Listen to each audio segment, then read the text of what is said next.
grown to full manhood and known the joy of a woman's body. True it is that my love for Queen Lostris was never consummated, for I was castrated before she was born, but it was all the more intense for never having been assuaged. I had nursed her as a child, and had shepherded her through her long and joyous life, counselling her and guiding her, giving all of myself to her without stinting. In the end, I held her in my arms as she died. Before she went on into the underworld, Lostris whispered to me something which I will never forget. I have loved only 2 men in my life. You, Taita, were one of them. Those were the sweetest words I have ever heard spoken. I planned and supervised the building of her royal tomb, and laid her once beautiful but then wasted body in it, and I wished that I could go with her into the netherworld. However, I knew that I could not, for I had to stay and take care of her children, as I had cared for her. Truly, this has not been an onerous burden, for my life has been enriched by this sacred charge. At 16 years of age, Tahuti was already a woman fully fledged.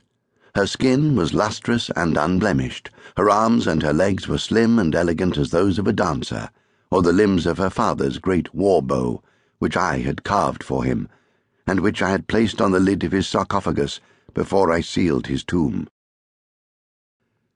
Tahuti's hips were full, but her waist was narrow as the neck of a wine jug. Her breasts were round and taut. The dense, golden curls that covered her head were a gleaming glory. Her eyes were as green as her mother's had been. She was lovely beyond the telling of it, and her smile wrung my heart whenever she turned it upon me.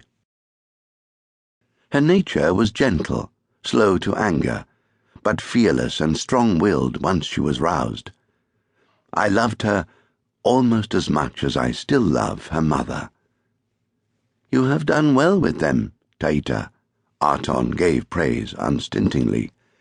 "They are the treasures which may yet save our very Egypt from the barbarian." In this, as with many other things, Arton and I were in full accord.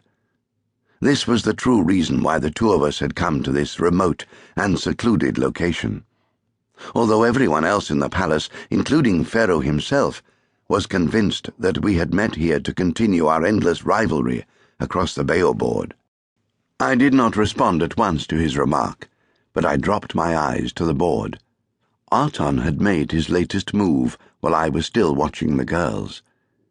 He was the most skilled player of this sublime game in Egypt, which was as good as saying, in the civilized world. That is, excepting me, of course. I can usually best him in 3 games out of 4. Now, at a glance, I saw that this game would be one of my 3. His last move had been ill-considered. The layout of his stones was now unbalanced. It was one of the few flaws in his game that often, when he had convinced himself that victory was within his grasp, he threw caution to the winds and disregarded the rule of 7 stones. Then he tended to concentrate his full attack from his south castle, and allowed me to wrest control of either the east or the west from him. This time it was the east. I did not need a second invitation. I struck like a cobra. He rocked back on his stool as he evaluated my surprise move, and when at last the sheer genius of it struck him, his face darkened with outrage and his voice choked. "I think that I hate you, Taita. And if I don't, then I certainly ought to do so." "I was lucky, old friend." I tried not to gloat. "Anyway, it's only a game." He puffed out his cheeks with indignation. "Of all the inane things I have ever heard you say, Taita, that is the most crass. It is not only a game. It is the veritable reason for living." He really was angry. I reached down under the table for the copper wine jug, and I refilled his cup. It was a superb wine, the very best in all of Egypt, which I had taken directly from the cellars beneath Pharaoh's palace.